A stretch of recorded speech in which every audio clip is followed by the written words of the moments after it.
going to New York, and especially noticed we had about 500,000 people there, and there were maybe an estimated 12 million people around the world that were demonstrating. This was just before the attack was launched against Iraq, and it really seemed like there was an international consciousness of the need for peace, a peaceful approach to problems.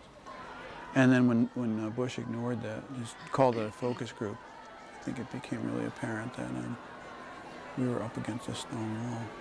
So at that point, in my feeling anyway, it almost became like I was just doing it because I had to witness. And if one person who was afraid to speak out or was very cautious saw another person doing it, and maybe that gave them a little more courage to speak out, then I thought, well, that was the reason I was doing it. Second Avenue came back down south. But there is a march occurring, and the police are pretty much giving up. Now I moved down here to 2nd Avenue and 53rd Street, where there's a confrontation right now. A whole phalanx of police on horses are charging up to a crowd of people that are blocking the intersection at 2nd Avenue and 53rd Street. There's about 25 or 30 police on horseback here trying to get the crowd out of the intersection. And it's several hundred people have been blocking the intersection now for about 10 minutes. And now the police are trying to push them out of the way with their horses.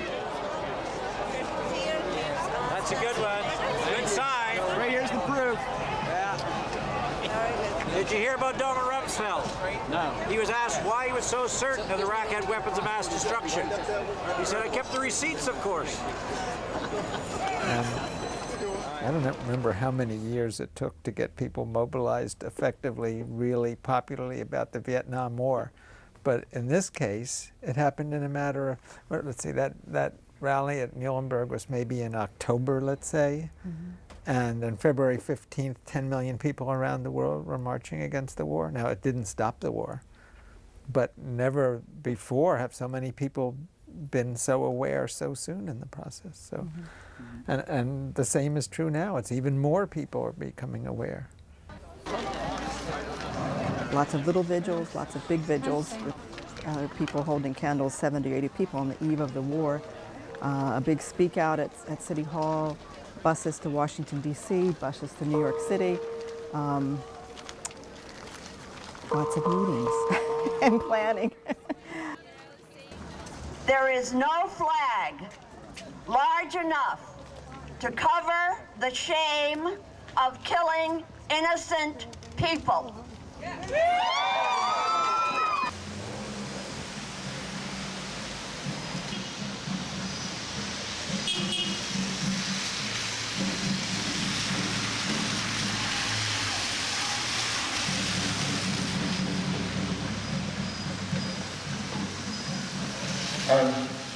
The situation that we find ourselves in is not a situation in which a people has proved disloyal to its government. Our situation is one in which a government has proved itself disloyal to its people.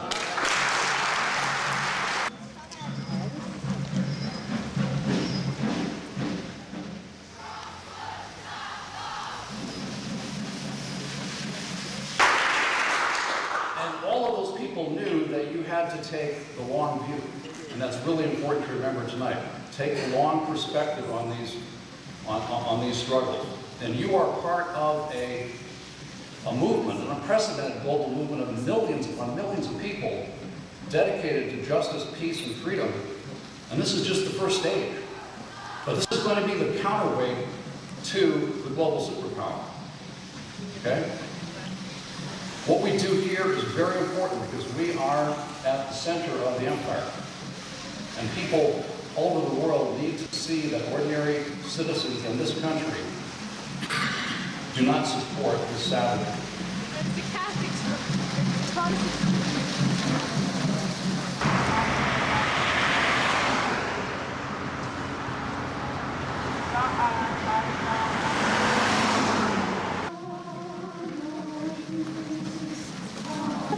Age 10. We have buttons with the names of various Iraqi children and their ages. These are indiscriminate bombs. They're talking about the big one. facts are. But this building closes at 5. I think you can understand there's a long history of people maybe breaking a law, but it's not as important as a higher law. A higher law that calls us to long pause and speak out against war. A physical presence here reflects speaking out against war.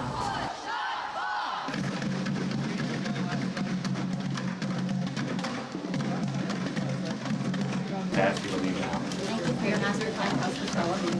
You're welcome. Okay, I just wondered why I don't know Down by the riverside, down by the riverside.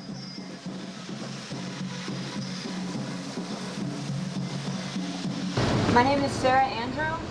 I chose to commit civil disobedience in Representative Toomey's office because I believe that war is a crime against humanity. And it's a crime that I do not want to be accused of supporting or participating in my lifetime. Not in my name, not in my name, not in my name, not in my name. And I guess I really feel that as far as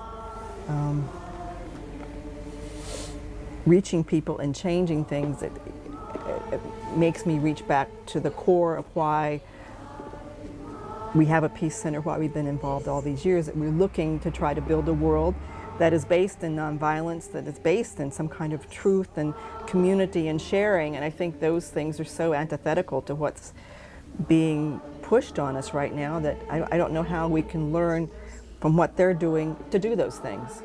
I guess I feel that there's such a difference that I'm not sure that there's much we can learn from that we have to learn, figure out how to reach people with these values that we, have learned to appreciate and cherish, and hope that we can reach more people to appreciate and cherish those as well.